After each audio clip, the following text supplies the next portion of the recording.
Hey, folks, welcome to Phantoms and Monsters Radio. Tonight, we've got a special guest with us, Rissa Miller, who's an award winning author, folklorist, historian, and storyteller, whose work explores the strange places where history, folklore, and the unexplained meet. A former award winning journalist and literary coordinator at the Edgar Allan Poe House and Museum, she has spent nearly a decade leading ghost tours and researching the legends, hauntings, and unusual histories of Pennsylvania and Maryland. Now, Rissa is especially fascinated by the stories communities tell about the places they inhabit and what these stories reveal about both the past and the people who keep them alive. Now, her research takes her on deep dives into historic archives, old newspapers, cemeteries, museums, and of course, more than a few haunted buildings. So, Rissa, thanks for joining me this evening. Thank you so much for having me back. It is a pleasure to be here with you again on Phantoms and Monsters. Well, I had a couple of people say they wanted you to come back. I haven't been doing many interviews of any, and I figured, well, we're going to ask Rissa to come back. It's been over a year. So, I guess a good subject to talk about is, of course, Ellicott City. You and I are both very aware of this place. I lived down there almost 20 years. I used to work near there. I've seen, heard, and experienced a few things in the past. So I'll just let you take the floor. Give us your presentation. Tell us what you think about Ellicott City and whatever you want to talk about. Thank you so much, Lon. Okay, so I love Ellicott City. I've never actually lived there. I've lived all around it, but never in it. I have worked in Ellicott City, though, for quite a while. I worked with I still work with Maryland History Tours. It's owned by a fantastic gentleman named Ed, and Ed trained me first to be a ghost tour guide in Ellicott City many, many, many moons ago. And how do I describe? So, well, we're going to jump right in. We're going to jump right into the first ghost story. This is the B&O Railroad. And this is now a museum, and it's free to enter. You can absolutely go to the B&O, experience it, walk through, and maybe you'll meet Charlie.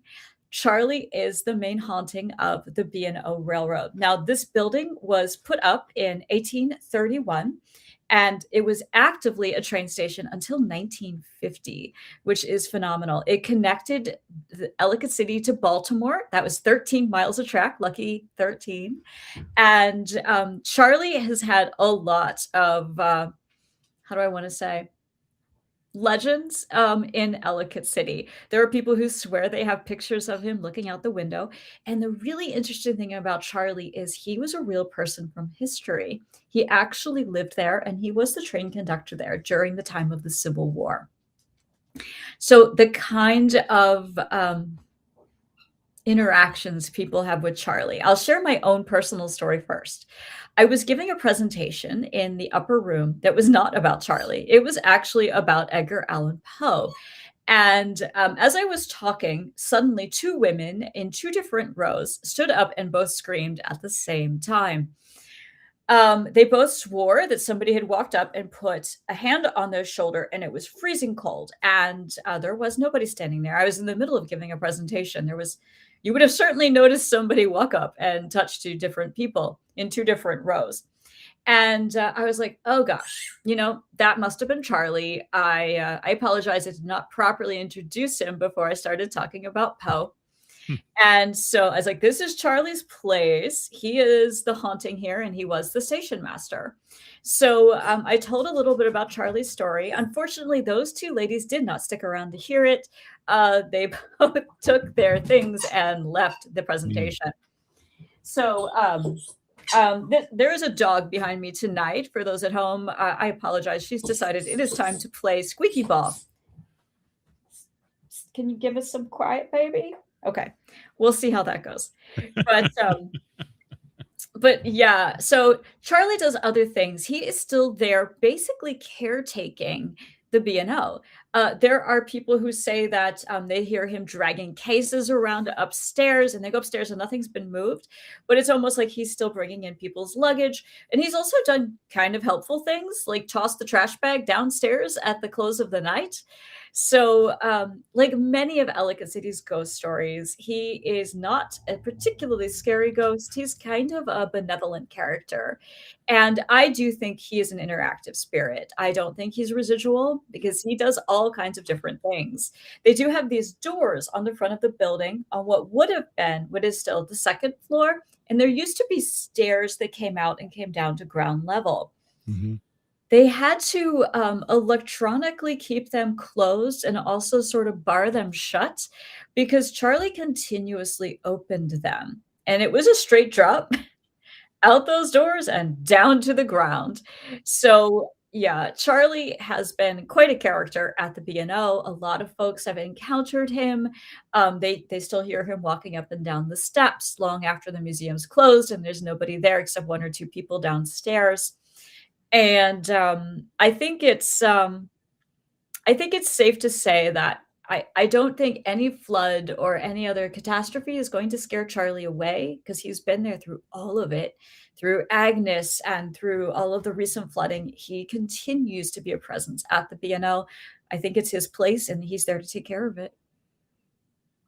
Yeah, he's not going anywhere. Yeah, I don't pretty think safe so with that. either. Yeah. So, tell me some stories that you don't think I've heard before from Ellicott City. Stories that I don't think you've heard. Yeah.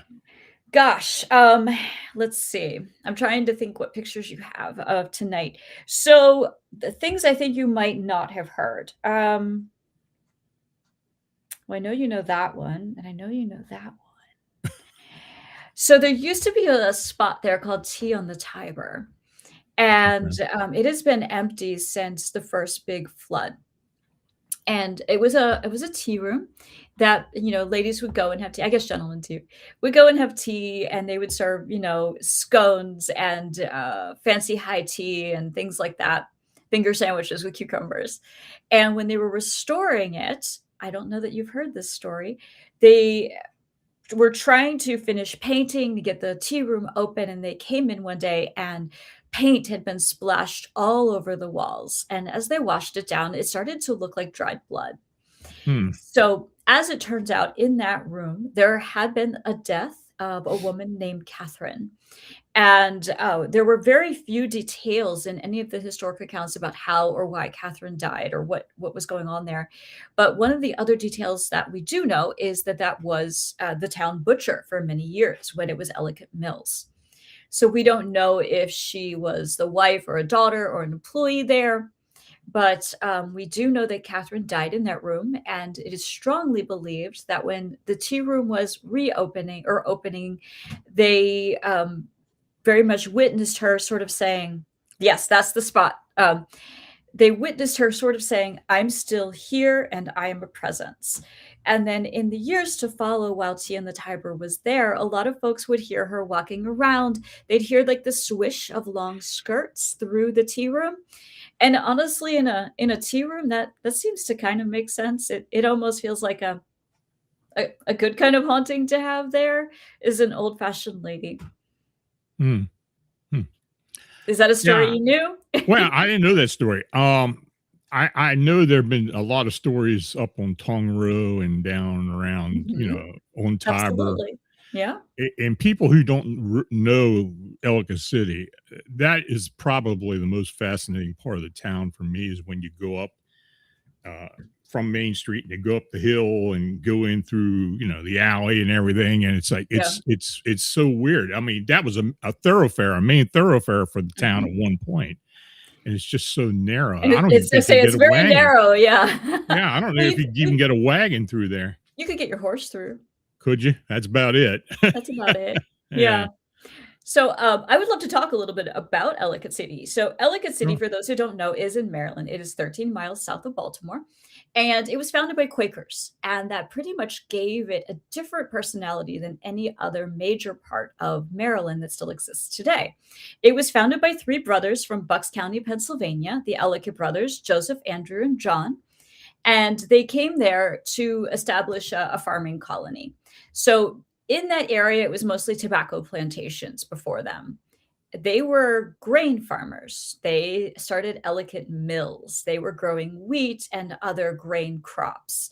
And that is kind of how Ellicott City got its personality. There were mills there until 2020, making Indian head cornmeal and Washington flour mix. That was there Yeah. until 2020 when they moved to the Carolinas. So it's only been 6 years out of over 250 that Ellicott did not have a grain mill, which is kind of wild. I don't even think there aren't really any functional bakeries there right now either, which is kind of sad. But It you is never kind of know. weird. Yeah. Yeah, you never know. You never know who's going to pop into one of those little shops next. But Ellicott City, because it was founded by Quakers, had a very different history. Many of the original shopkeepers, like the woman who owned Tongue Row, were women. That's what you're looking at right now is the Claygrounds, and I'll come to that in a second. But Tongue Row, that you started talking about a moment ago, was indeed a business owned by a woman named Anne Tongue.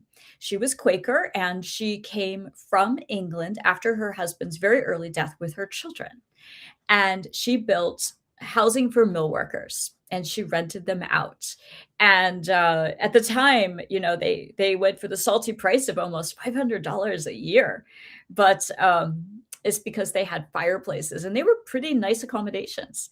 So that said, Anne was one of many female business owners in Ellicott City. Now, I want you to remember that we're talking about the 1700s. So, female business owners weren't really very common, except in Ellicott City. Uh, Quakers allowed women to own businesses, to have their own money, to choose who they wanted to marry, to have an education, and to inherit property. This is not true most other places in America or the world, even at that time in history. So Ellicott City started with this very unique perspective that continues to this day. Even today, we haven't counted in a minute, but one time Ed from Maryland History Tours and I went through and we counted how many of those businesses today are still owned by women. And as of just a few years ago, the majority of them were still owned by women even today. So for that reason, Ellicott City has a little different perspective. But since you're talking about Tongue Row, let's talk about the main haunting there. Her name is Cecilia. So, Cecilia was definitely from the Victorian era, which means that she came in maybe halfway through that 250-year history, right? And she probably lived there. She was probably somebody's wife. And Cecilia was a very active spirit for a very long time. There used to be a bookstore in the spot where the little market cafe is now, and the children's books were on the second floor. Cecilia was well known for getting children's books down and giving them to kids. Mm. That if a child went in and wanted a toy or a book that was up too high to reach, she would graciously get it down for them. And because she was never considered a dark or sinister spirit, children weren't scared of her. They just graciously took the things and it was all good. Cecilia was seen walking around. There are some of the tour guides who said that guests have caught pictures of her. But one time she met someone she didn't like. And this is one of my favorite ghost stories to share from Tongue Row. Cecilia could flit in and out of all of those little houses on Tongue Row. So it's actually a whole series of small stone houses. And I'll talk about the Ellicott City stone in a minute because I know you know it's special, right? Hmm. And so there was a salon there for quite a while. And there was a woman getting highlights. So for those who don't know, when you get highlights, your hair is put into aluminum foil, literally. There are these pieces of aluminum foil sticking out while they're highlighting your hair. And your hair is folded into them. It looks very much like you're worried about aliens reading your mind, okay? Because there's aluminum foil all over your head. And so this woman was getting her hair highlighted. She's in her foils, and you have to sit with them for a certain amount of time, 20, 30 minutes, something like that, so that the color takes. So during that time, this salon patron went to the ladies' room, and on her way back down the stairs to get her foils taken out and her hair rinsed, Cecilia appeared in full form, said, "I don't like you. Get out of my house." And the lady literally left in her foils, just straight up went home, absolutely dashed out of the salon. I've always had the question, like, did she pay? But maybe not. Apparently, she was terrified. And this is not characteristic of any other story we've ever heard about Cecilia, ever, ever. So this lady must not have been a very nice person. Yeah. So yeah, because Cecilia was kind and gracious, or even just neutral to everybody else except this one lady. Mm. Well, I have heard so many legends associated with Ellicott City and the environs. Um, and of course, I don't buy into every one of them.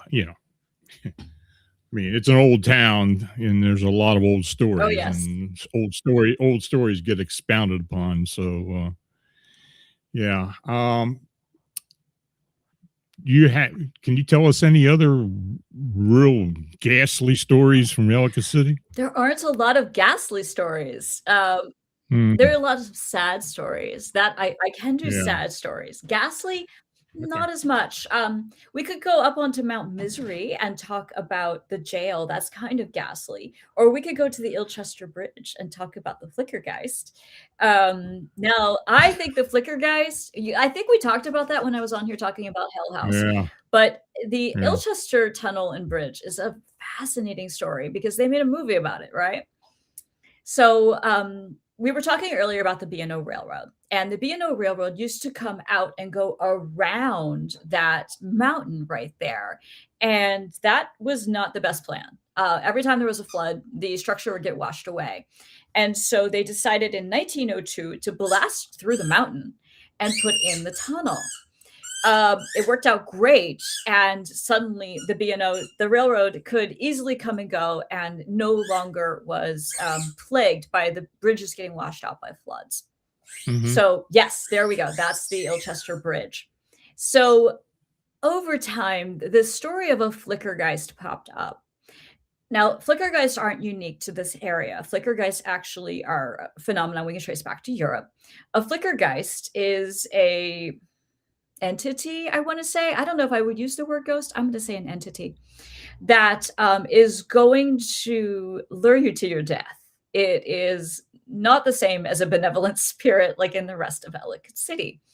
But especially when you Right. get back in that Seven Hills area, there's a lot of dark stuff back there. So, the Flickergeist Yeah. allegedly will lure you down the tracks into the Ilchester Tunnel. And there's a great shot. Those are the tracks, that's the tunnel.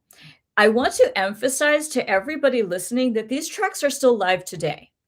I have never, ever, ever personally walked them because I don't want to get hit by a train. So, I people are always like, "Did you walk down there?" I'm like, "Absolutely not. A, it's illegal. B, those are live tracks."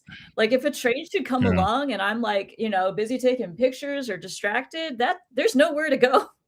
So, and I can't Yeah, personally, and that tunnel isn't long either, so they come through there pretty they quick. sure do.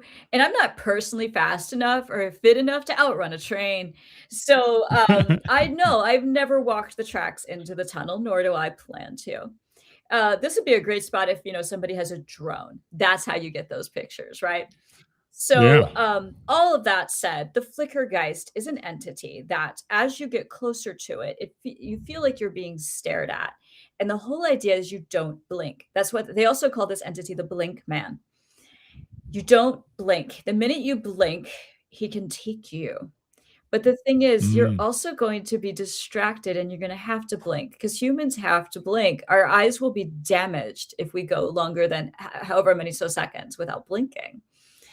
And every time you blink, he's closer, he's closer, he's closer. And finally, he's so close that you haven't noticed that he's about to push you in front of the oncoming train. And that is how that story goes. Oh. In 2008, a movie, I'm sorry, 2018, a movie was released called Butterfly Kisses. And the whole idea is that you've gotten close enough to the Blink Man that your eyelashes can touch, which is quite terrifying, to be totally honest. So, yeah, that's terrifying to have your eyelashes touch a ghost's. But I think that's one of the more ghastly stories from Ellicott City for me personally. A negative, dark, malevolent creature that wants to throw you in front of an oncoming train. Well, it wouldn't surprise me. I mean, there've been a lot of death associated with that bridge, Absolutely. and, there've been people have been hit inside that tunnel too, so, yeah, that's not unusual. What I don't know if you remember people used to, get on the trestle and climb up the hill Yes. above the Yes, tunnel. I do know about that. They'd hang out up there. It's like, oh my god, one of those people just slipped one. I mean, because it was so Yeah, steep. it's still very steep. Uh, They haven't changed. yeah, It's still very steep. yeah, Because it's literally right next to the Hell House Hill. So, right. it's all right there together. Yeah, it was. Well, when I used to work there, right there where Simpkins was across the river, we had the power plant right there, Mhm. and then of course we had the bridge to the left, and all the railroad and stuff, and up into the hills, up into the college. And man, you'd be out there in the summertime, middle of the night, just standing there at the door, and you'd hear all kinds of crazy stuff come from up that hill. I'm It, sure. it was really I'm amazing sure. sometimes. We saw a lot of UFO activity up and down that I've valley. heard that from multiple places. Yeah. Yeah. I've even heard that from, people associated with the museum and their spouses that they have indeed witnessed that as well. Yeah, there was another phenomenon that used to happen all the time, and we used to have a lot of meteorites come down through that valley. Really? They would flash green, and I saw at least 5 of them Huh. the time I've been there. Okay. And it'd be weird because you'd be up on the hill, you'd be up on River Road, Mhm. and it'd be dark, and you're there talking to somebody, and all of a sudden, a big green flash lights up the whole area. Interesting. And I have seen 5 of those. Wow. Yeah, so that I don't know if anybody's ever going to come up with a legend about that, but we used to talk about it down the middle all the time. That these meteorites would keep hitting into the valley. Interesting. So Yeah. it was Down weird. into the It was hollow. weird. Yep. Yeah. So, The pictures that you just saw were of the museum. They're on the opposite hill. It's called Mount Misery. So there's 7 hills on one side and Mount Misery on the other. And, Hmm. I think one of the best things about those pictures in the museum is you can see the Ellicott City stone. So, let's talk about that for a second. The Ellicott City stone is a composite granite, and it is the bedrock of the town. And it is believed by many experts that that is one of the reasons that this little town is so very haunted. It is this bowl, basically, of this composite granite that has crystal in it. And it is Hmm. believed that energy bonds down to it. And this town is also the intersection of two rivers, the Tiber and the Patapsco. And we know that, of course, nowadays because we think of it with the floods. But in the paranormal community, a Hmm. crisscrossing of two rivers is a very liminal space. And it is another hotbed for paranormal activity. So these two things going on at the same time are fascinating. And then we brought in the modern world and we put an electric grid on top of this bowl. So here we have the bowl of granite with the two rivers on one side and the small estuaries coming in on the either other side. And then we put an electric grid on top. It's almost like we closed a Tupperware. Boop. And it created a fascinating spot for the paranormal. So much activity, all kinds of activity happens in this Hmm. town. Yeah, it's a weird town. I mean, it's just got that It energy. does. And there's something about I it, you mean, can't help but go yeah, back to it over and over. It's yeah, fascinating the way the town itself seems to lure you in. yeah. Well, I used to love, when I was living in Sykesville, I had to come down Old Frederick Mhm. Road and go through Ellicott City to go to work, and I used to love coming through there at Yep. nighttime because it just seemed like you're just stepping back in history because basically, I Yeah. mean, the buildings were all historical Pretty buildings. much all of them are. Yes. Yeah. Yes. So you're right now you're looking at the judge's bench, and, the judge's bench is a place with a fantastic ghost story. Let me linger here for a moment. So the building you're looking Mhm. at was originally constructed in the 1860s, and for a very long time, it was all different kinds of stores. And then we come into the 1960s, and it's like a mom and pop grocery store. Like before we had Giant, Safeway, and Kroger and places like that, grocery stores were independently owned, like everything else used to be. And so this family had an independent grocery store there. Now, Ellicott City is adorable today and a wonderful spot for tourists, but it wasn't always that way. It used to be kind of a rough part of town that was known for like wine, women, and song. So rough, in fact, that soldiers from Fort Meade were allegedly not allowed to go there, which of course means that's where they went. Yeah. So that said, this family that owned the grocery store there, I believe it was the Berger family, had a daughter named Mary. Mary is one of the most famous and most active ghosts in Ellicott City. She is still there. So she fell in love with a boy from Ellicott City, and her parents were like, "Oh, absolutely not. You cannot marry a local boy. You have to marry someone not from Ellicott City." And they forbid her from ever seeing him again. Now, she was only Mhm. 19, but remember in the 1960s, that wasn't a shocking age to get married. It's not like today where if somebody got married at 19, we'd be surprised. But back then, that was a normal age. So that said, Mary found no way forward except ending her own life without her guy. And on that third floor of that building, she ended her life. And to this day, it is said that she's still there. There are so many reports of Mary. There are even within probably the past year, there are dozens of new ones. The normal things that Mary does are to move things around, to slide beers back and forth, that you hear her voice, that you're in the bathroom and suddenly your stuff's moving around, or the toilet paper rolls out like almost like a cat is taking it down. But they always say it's Mary. There could be a cat ghost there. There are a couple of others in Ellicott City. But my favorite story about Mary was there was a bartender there through the late 90s that could see and hear her. He was a graduate student from University of Maryland, and he worked there as a bartender through his master's degree. And Mhm. because he could interact with her, they became friends. And even after he finished school, he stayed for a very long time because he knew once he left, she couldn't come with him. She was going to be there. And apparently, people who witnessed this said they had this great friendship. They say that almost as if fate had finally sent her a good guy who was her Ellicott City boy for a little while.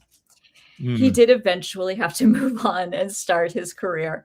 But I love the story of the bartender who was gifted in that he could see and hear her and interact with her. And I imagine in a life, an afterlife, I guess, this kind of probably lonely for her. She had at least one person who made her feel seen and heard. When you do tours in Ellicott City, Mhm. oh, let's say that you're giving an overall Mhm. tour of the whole area. What places do you hit, and what are some of the more interesting stories as you go Well, it along? depends on what you like, I guess. But Well, that's true too. oh, yep, there's me giving a tour. So that's my girls' night out tour. On that tour, I give only women's history of the town, and I only talk about the female hauntings. So that's a really fun tour because there's so much women's history there because of the Quakers. So some of the different places that many of the guides hit, we always talk about the B&O. We often will talk about Tongue Row. We will talk about the old jail up on top of Mount Misery. We talk about the Clayground sometimes. Yep, there's the B&O again. We will talk about the old bookshop that was owned by Deborah Disney. The museum, of course, the Phoenix, and the Judge's Bench. The Wine Bin is a classic. So there, almost every build. There's the jail. So almost every building there has ghost stories, and the longer Mm. you're hanging around that town as a ghost tour guide, the more of them you know. Honestly, like if I'm on Main Street, the tour could take 3 hours. Nobody wants to hear me talk for 3 hours long, to be clear. But because we have to keep it to 90 minutes when we're doing a tour. But all of that said, there are multiple ghost story tours rather, because there's so many stories here. And each one of us guides, and there are 8 of us, could do it differently. Like you could go any Friday night or Saturday night, get a different guide and have a completely different experience because there are so many ghost stories and so many legends in this little town. There's a great view right there down the hill of downtown Ellicott City. And you can see even today, it's not a wide modern street. It is a fantastic old town that does indeed. Sorry about the dog again. She's at it. She's playing. No, no. Can we stop? No. So it is a great old town, and it is like stepping into another time when you go there because it has been so beautifully preserved. Yeah, as soon as I moved down there and started working down at Simpkins, I mean, it was like the whole history. And of course, I was Mhm. into the paranormal anyway, but the Right. whole history of that river valley is just unbelievable. I mean, there's just so many different things that have happened there Oh, yes. So for just many. 250 years. Just that history itself. Yeah, it's just a lot. It is a lot, and, when I started there as a tour guide, I started with just 1 tour, and of course, I added on more and more and more because, I'm me. But, that said, um, you know, the way that you start to see how these stories weave together and sort of create the fabric of this town and this community is absolutely fascinating. So I'm trying to think which one to like sort of get into next. Let's talk about the wine bin. So at the top of the hill, right across the street from the judge's bench, there's a store called the Wine Bin, and it's been the Wine Bin since 2008. It's been owned by a guy named Dave, and, it's been sort of a pillar of the community because that's almost 20 years that it's been the wine bin, right? Mhm. But before that, there was an antique store in there, and then before that, it was the fire department. Mm. It was the fire department, and it was operated by Captain Shipley. And Shipley, was a man about the community, not unlike Dave at the wine bin, actually. And he had a dog named, Yogi, And they say that both of them are still there today. So when it was a fire department in 1938, part of the New Deal from FDR financed this building. And it became the town's fire department until 1995, which is wild because imagine imagine the fire trucks on these streets, right? These streets in Ellicott City. It makes so much sense that they finally had to move it out of the historic district. Yeah. Yeah, it gets a little tight. Yep. But those those go ahead. doors you see were the front where the fire trucks would come and go, the front of the wine bin right now. Right. So Captain Shipley is still there, and they see him both upstairs and downstairs. Upstairs right now is one of those axe guard, axe throwing places where you can go and throw knives and axes at targets and things. But that said, that's a full moon shot over the town, which I think is kind of cool. So the wine bin, Ellicott City's Captain Shipley, the ghost. So he has this open door policy. And when Dave first opened the wine bin, he had a lot of trouble with Shipley. He had the problem that Shipley would unlock the doors at night. So it got to the point where Dave had installed cameras. He was like, which of my employees isn't locking the door? The employees were locking the doors. The doors would then unlock themselves after dark because Shipley had an open door policy for the fire department. And he didn't understand why a liquor store needed to be locked up. And so they finally started just talking to him and saying, like, look, we also welcome the community, but this is a retail store now, and we need to keep it locked up. So my personal experience with Shipley was I was starting a pub crawl there, and it was not a ghost tour. I was actually talking about history of Maryland witches, which is a different program I do. And so I had given my introduction, and all of a sudden behind me, all of these beers fell on the floor, and they just started going boop, boop, boop, like as if somebody was knocking them down. And luckily nothing was broken, but I was like, oh, once again, I have neglected to pay proper respect to the ghost of this building. I was like, so we will be pausing the witch tour, and I will be telling the story of Captain Shipley and his Dalmatian Yogi. So I did, and I do that every time I start there now because, you have to be respectful of the ghosts who live in a building. Right. Has there been any death associated with any of the hauntings or even cryptids or anything that have been seen in that area? As in, like, there were murders, or like, I'm not sure. Well, either that or attacks or some type of assault that people associate with the phenomena that's there.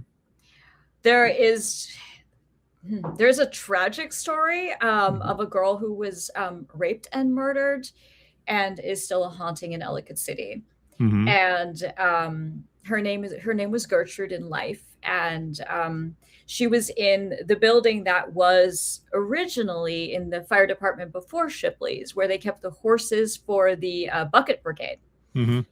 And Gertrude decided that there was a young man she didn't want to marry. And instead of accepting her no graciously, he decided that no one else would have her. And she died for that no. And she is still there today in the Manor Hill Tavern. That building has undergone many, many, many changes, but she is still there. And the stories about her are numerous. Even today, people who work there experience her. One of my favorite stories was a gentleman walked in, and the bar wasn't very busy, and he walked up to the bartender and he said, I hear you have a ghost here. I want to meet this ghost. Out of nowhere, a female voice said, well, rack 'em up, meaning like put out the drinks. So the bartender set drinks. I don't think Trudy actually drank hers, but they've even named cocktails and appetizer specials after her. She has done very mischievous things. Like one time they were set up for a party in the party room, and they came in the morning and all the tables were upside down, balanced on the upside down wine glasses, inverted. So that is one of the stories that is associated with a murder or a death. Like I said, it's sad. It's a sad story, but it seems like she's having lots of fun now, and that she's kind of at home at the Manor Hill Tavern. Yeah. Yeah. Hmm. Yeah, there's been a lot of tragedy up and down that river. I mean, just from Absolutely. stories I've heard and things that I've seen and read and Yeah. got involved with. But Oh, there's a good story involved with this site. So this is the Patapsco Female Institute. It's a park now. It took $10 million to restore this building after the Satanic Panic, but Howard County did it. I think if they hadn't, this would be another hell house. So, right? So that said, PFI is now a historic park, and those are the ruins that are there. This was Ellicott City's girls' school. It was hang on, I have my dates here. It was built in 1837. It is made of Ellicott City stone, and it was most famous from 1841 to 1856 because a woman named Almira Lincoln Phelps was the headmistress, and she was internationally famous as an educator of girls and a millionaire in that time from her books. So to be a millionaire in 1856 is mind-bending. It is mind-bending. But she made $3 million in her life from her books. wow. Right? So That's pretty amazing for that time. right? Anyway. It is. Yeah. It is. Yeah. She's quite something. If you're interested in women's history, Almira Lincoln Phelps is definitely a name to look at. So the story of the ghost is Annie Vanderlot. So Annie was allegedly a student there. Now, Almira Lincoln Phelps was so famous, she attracted students from everywhere, including Europe, Cherokee Nation, all over, literally everywhere. Annie Vanderlot came from the antebellum South. So coming to Maryland meant that she was going to be experiencing winters for the first time. Heavy, cold, freezing cold winters with snow and ice. And that hill, Mount Misery, is no joke. So Annie kept writing home saying, I hate it here. I don't want to be here. Please come get me. I'm going to die here. Her parents were like, she's just whining. She'll be fine. And finally, she wrote to her grandmother. And Annie said to her grandmother, everybody's getting sick. You have to come get me. Now, it is true that many girls died at PFI from influenza or even common colds because this was, pre-germ theory, right? So unfortunately, the story goes that Annie did get sick. And even though her grandmother got in her carriage and rode up to Maryland to come and get her, she was too late. Annie had died until her grandmother got there to retrieve her and take her back. Now, Annie is one of the most commonly seen ghosts on Mount Misery. They say that she has long blonde hair and that you can see her in what you would call a day dress anywhere on the property. Apparently, dog walkers see her the most because people are walking their dogs there in the early morning and in the evening, which are like sunrise, sunset times. And that's when Annie seems to appear the most. She's not the only ghost of PFI. There are others. There's the shadow, which is just a disembodied shadow that seems to walk around and stand next to people. There's no person, but there'll be a shadow cast next to you as though somebody is standing there. And then there is a residual, which is a man from the 1950s who appears in like his vest and attire, smoking a cigar. And you see him walking on a floor that's not there because that part of the building does not exist anymore.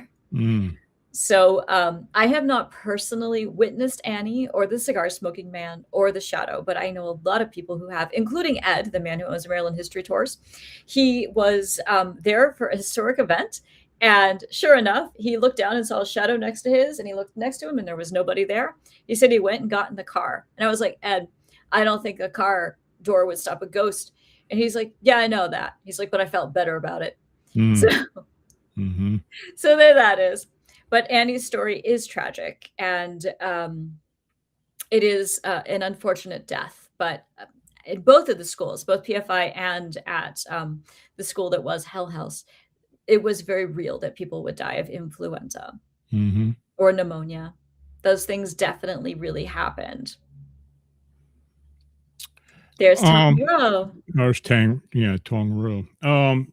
Folks, if you're in the chat tonight and you've got a question for Rissa, go ahead and put it in all caps and put it in the chat, and we'll try to get to it. Okay, go ahead, Rissa. So, in this picture, you can you can see some of the buildings of Tung Row. You can see that beautiful Ellicott City stone right there behind the flowers, and then the blue building, which is on, I guess, like screen right, that has the awning. That is Little Market Cafe, where Cecilia was most often seen. So, yeah, there you get a better shot now. Mhm. That's more like what it looks like now, and, it's a bustling restaurant, but you can't go inside the building anymore, because they use it as a kitchen. Oh, really? Yep, It yep. it looks a lot like it used to look. Yeah, yeah. They actually have a sign out there right now that says Boo Boulevard. Do they? Yeah, it's super cute. I when I saw it the first time, I laughed out loud. It's somewhere in this mix of photos. I don't know actually what I called it, but, I don't know if we'll see it tonight or not, but it is cute, and it's almost like they're sort of claiming their haunted history there on Tongue Row, Yeah. Yeah. 'cause it's not just a Halloween thing, it's out all the time. So I Um, really love too, this particular restaurant puts out like a 10-foot werewolf every Halloween, which I think is great. You know, we have the Patapsco Howler yeah, just we got right some. down just yeah, oh, Yeah. there it is, Boulevard. We have the Patapsco Howler, and they get this giant werewolf out and sit him right there in the courtyard. And I was like, "I wonder if the Patapsco Howler likes this." And, maybe it Mhm. makes him or her feel more at home, I don't know. But yeah, the Patapsco Howler story is literally right down the road. Yeah. Yeah, and we had a few things happening this past couple years as well. So, especially in Colombia and down over in, Actually, in Ellicott too. yeah, yeah. Yeah. So what we're looking Um, at now is the visitor center, and you can see more of that beautiful Ellicott City stone.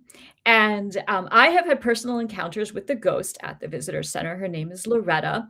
Her name was actually Loretti, but we call her Loretta now. And a lot of people have seen her because she does appear in spectral form. That was not my experience, but she lived there a long time ago, many generations of that property back when it was a funeral home. She was one of the children of the funeral, I guess, director, mhm. the undertaker who was there. At one time, there were 7 funeral homes in Ellicott City. The death business has Is always been that right? Yes, the death business has always been part of Ellicott City's history. Yeah, I didn't realize that. Mhm. We had Annie Easton and one of the first female undertakers in America in Ellicott City. Her building is gone, it's been ripped down. But Mm, anyway, Loretta at the visitor center. So, I was a very new tour guide, and I used to actually carry an oil lantern that would be lit with real fire. mhm. 'Cause, it looks very cool, right? It's very cool. So I had this oil lantern lit with real fire, with real fuel in it, and I went into the ladies' room of the visitor center, and I was using the ladies' room facilities, and I watched my lantern tip over. It was lit. The whole building could have gone up. I was terrified, Wow. but for whatever reason, the flame went out. It just went out. And then I was like I was rushing trying to get to it. I'm like, "Oh my god, like what is happening?" I'm like, "Loretta, if that's you, please stop." And then I watched my cell phone, the phone I had right before this one, start to slide along and reach the end of a shelf and tip off. And and that phone had a crack all the way down the screen for most of the Yeah. years I had it from that fall. I had a few strong words for Loretta that day. Um, I did. I did, and, I always talk to her when I'm on the property there. She rarely talks back, but she does. I'm not the only person who moves, who's experienced her moving things around in the bathroom. For whatever reason, she seems to be active in the bathroom. My boss, Ed, said when he used to have his office there at the visitor center, he looked into his screen, like I'm looking at you right now, and he saw a reflection of her standing right behind him, looking over his shoulder. People have seen her reflection a lot in the bathroom Mhm. and in computer screens, in the windows upstairs. So she's definitely around. And I wouldn't say she's malevolent, but she's definitely curious and she's playful. Mhm. Got a question here from Lala Bright. Have you ever wondered whether telling a ghost story over and over could somehow give that story a life of its own? Oh, it absolutely gives that story a life of its own. A 100%. So, It keeps these stories alive, first of all, Mm, and it keeps mm, a face on the history of this town or whatever town the stories are about. And I think that's one of my favorite pieces of the ghost story phenomenon is that okay, most people look at history as a really dry, dead thing that no mhm, longer relates to them. But when you give it a ghost story, you are giving it a personality, perhaps a tragedy, but a life. You're giving it a life. And suddenly history is a lot more interesting. So mm, you can be like, when did Loretta live? What was it like to be the daughter of an undertaker in, the 1800s? What did that life look like? And maybe because we're still talking about Loretta today, she sticks around. I mean, who knows how it works to be a ghost? I surely do not. I cannot explain the phenomenon. I know there's some feeling that residuals have a scientific-ish explanation, being mhm, like a scar on time space, but there is no explanation for the interactive intelligent ghosts. mhm. We just don't know. And a lot of non-believers just haven't experienced it. And I think once you do, it's very hard to get it out of your brain. Yeah, the best witnesses are non-believers The that saw skeptics, something. yeah. I love the skeptics on my tours, Lon. They are my favorite guests because it is always them that prove the point. Yep. Yeah, absolutely. Cheers to the Happens a skeptics. lot. Sir Wolf, hi Rissa. Is there granite underneath the whole town? Did they incorporate granite in their houses, walls, etc.? Yeah, Yes and I, yes. yes, Yes yes, and yeah, yes. Mhm. yeah. Yeah, I I think it's actually very have a similar piece of to it. I what wish I brought it. I I think the forgot it. granite is very similar to what they got up in Gettysburg. That how It real is. high Mhm. bedrock, and but the interesting thing about here in South Central Pennsylvania and the connection with the harbor, and is that we have these underground aquifers that run 50, 60 miles north from the bay. Mhm. So with all that water very close to the surface, I mean, you would think the hauntings and some of the other activity would be, you know, crazy, and which it is. I mean, we get so much goes on in Gettysburg in particular, of course, here in Ellicott City and other areas. It's that, and I blame it on that very high bedrock. Because you go to Gettysburg, you can see the bedrock in certain areas that's You just can. sticking Even out. Ellicott too. Ellicott too. Yeah, Yeah, yeah. yeah. So I don't know. I just figured it had to be had to be a very high quartz type of granite that is in both locations. I ages ago, I was super curious, so I interviewed a geologist, and Mm, his big takeaway was he said that we know that certain kinds of stone, certain kinds of rock do radiate energy. They can scientifically prove that certain rock radiates energy of its own, has an electromagnetic frequency that is measurable. And he said there are other stones that, very sensitive people get headaches around, or they feel auras around, or like, and I mean like migraine auras. And he's like, I can't say that it's wrong. He's like, I can't say that this theory is not true. He's like, it could be true. He's like, we just maybe don't have the science to understand it yet, which mm, I thought was an interesting thing to come from a scientist.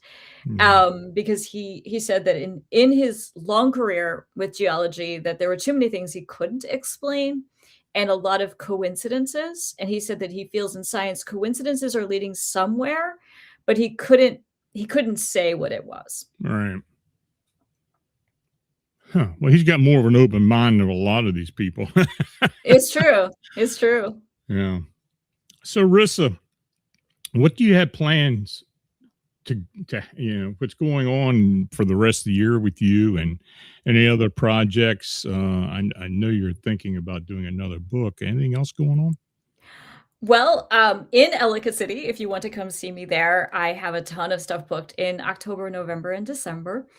I have ghost tours and pub crawls, and I'll be doing my girls' night out again. And again, that is only for female identifying guests, but it is lots of fun because there's so much women's history there. And I will be presenting a new program in Ellicott City, which is Urban Legends of Maryland. And that will be at the museum. I love being at the museum because it's haunted and sometimes the ghosts actually show up. Yeah. They actually show up in the middle of me talking, It's a and nice yeah, location it's too. great. Yeah, the museum is beautiful. It's the old Presbyterian church. For those who don't know, we did show pictures of it a bit ago.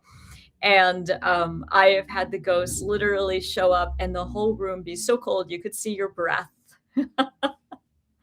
So it's a wild location to give talks and to perform in that way. Hmm. But yes, and then on November Friday the 13th, I will be doing history of superstitions at the museum.